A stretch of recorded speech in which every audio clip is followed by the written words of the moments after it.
তো আজি মই ইমান পঢ়িম পঢ়ি কিনে একদম মানে গোটেই ৰাতিটো পঢ়ি দিম হা কি পঢ়িম আজি fat under skin sort as a thermal insulator against cold think of let like this imagine wearing a warm jacket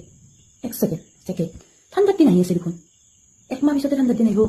মোৰ লগত নতুন জেকেট নাই মায়েতো এইবাৰ কিজানি নতুন জেকেট কিনিব পইচা দিবাৰ নাই যাবাৰ আনছো সেই দুটা শ্বিলঙত যাওঁতে শ্বিলঙত এক ছেকেণ্ড মই জেকেট দুটা থৈছোঁ ক'ত ফক্স পালেংখানত থলো নেকি আৰু চাই আছে দে বক্স পালেংখানত এইটা মই পঢ়ো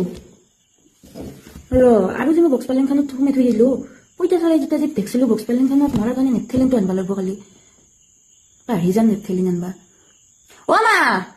মই কালি নেটথেলিং আনবা লাগিব দুটা মানে 2 পেকেট মনত কৰি দিবিচোন এতিয়া মোক ডিষ্টাৰ্ব নেদবি মই পঢ়ো আজি মই গোটেই ৰাতি পঢ়িব লাগিব কিন্তু ইমান গন্ধ ওলাইছে জানানা তাৰমানে কি মই বেলতলাত ধুবা দিছিলোঁ এইবাৰ এই বেলতলাতে দিম না যাবাৰ বহুত টকা লৈছে এটা জেগাতে 100 টকাকে ল'লাক এইবাৰ গণেশগুৰিৰ দোকানখনত দিম ধুবা লাভ হ'ব কিজানি মই সুধি চাব লাগিব দামটো ই জানে না নিচিনি আমাৰ ই জানব গণেশগুৰিৰ খানত কেই টকা সুধি চাম কেই টকা গণেশগুৰিৰ খানত মই ঠিকে ভাবছিলোঁ গণেশগুৰিৰ খানত কম টকা 80 টকাকে ল'ব 20 টকা 40 টকাটো বাচিব এতিয়া মই যদি সদায় যদি 40 টকাকে জমা কৰোঁ তেতিয়াহ'লে মোৰ 30 দিনত জমা হয় 40 × 30 1200 টকা তাৰমানে 1200 × 12 24,000 মান জমা হ'ব নেকি 12 গুণ 146 নহয় ৰ মই কৰি চাম কেলকুলেটাৰ 14,000 টকা জমা কৰিম মই যদি 1 বছৰ 14,000 টকা জমা কৰোঁ সেই 14,000 টকা দি যদি মই যদি কাপোৰ কিনে যদি শেষ যদি মই বিজনেছ আৰম্ভ কৰোঁ অনলাইনত ফ্লিপকাৰ্টত নহ'লে মিছত মোৰ সেনেকৈ এটা এক্সট্ৰা বিজনেছ আৰম্ভ হৈ যাব সেই বিজনেছটো দি মই অন্ততঃ চাকৰি নকৰিলে খাব পাৰিম কিন্তু ইমান পঢ়ি শুনি মই চাকৰি নহ'ব লাগিব না হ'বাতো লাগে চাকৰি নহ'ব পাৰে মই বিজনেছটো আৰম্ভ কৰিব লাগিব বিজনেছটো আৰম্ভ কৰি কিবাকৈ চলিব লাগিব আৰু মইতো সৰুৰ পৰা চৰকাৰী চাকৰি কৰিলাক মাহৰ পইচাৰ ওপৰত খালোঁ এতিয়া যদি মই চৰকাৰী চাকৰি নহয় মোৰ তেতিয়াহ'লে মইতো মৰৰ ওপৰত খাব পিয়া নহয় তেতিয়াহ'লে মই চলিম কিন্তু মই চলিবলৈ কি হ'ব মইতো যি লাগে তাকে হৈছোঁ মই যদি মই চলিবলৈ প্ৰাইভেট স্কুলত পঢ়াব নোৱাৰোঁ হে ভগৱান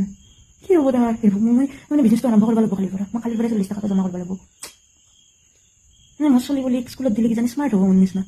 তাহাঁক স্কুলত আৰাম দিয়াৰ লগে লগে মই এটা তাহাৰ কাৰণে হেল্থ ইঞ্চুৰেঞ্চ কৰিব লাগিব আৰু তাহাঁক ডিগ্ৰী পাছ কৰি পঢ়াৰ কাৰণে নহ'লে ডিগ্ৰীত টাইমত তাহাঁক ভাল লাগে এটা কৰিব লাগে মই এটা বেলেগ ইঞ্চুৰেঞ্চ কৰিব লাগিব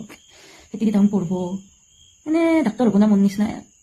ডাক্তৰ মই ডাক্তৰ নেকি মানে মোৰ নিচিনা পেৰামেডিকেল কৰিব লাগিব নাই মই এনেকা বনাম তাহাঁক ডাক্তৰৰ ওপৰত হ'ব স্মাৰ্ট হ'ব না দেখাত বাকাৰ নিচিনা হয় তাহোঁ যদি ডাঙৰ ডাক্তৰতকৈ ওপৰত হয় তেতিয়াহ'লে তাহোঁ দেখোন অসমৰ বাহিৰ যাব অসমৰ বাহিৰ গ'লে বুঢ়া কালত মই কাৰ লগত চলিম তেতিয়া যদি মোৰ মৰতে মই অত্যাচাৰ কৰা হয় কি হ'ব মই যদি মাৰে মই যদি ডিভোৰ্চ হৈ যায় মই যদি চলিটো কাকলাকে ডাঙৰ কৰোঁ তাকো যদি যদি ডাঙৰ হৈ এব্ৰডত গুচি যায় মই কি কৰিম কি হ'ব মোৰ জীৱনটো দুখতে যাব নাকি যদি মোক যদি দুখতে যাব জীৱনটো সদায় দুখত যাব মোৰ জীৱনটো সদায় দুখত যাব কুকুৰা বস্তু নাপাওঁ এতিয়া মই বুঢ়া কালতো মানে মই ৰাখি থাকিব লাগিব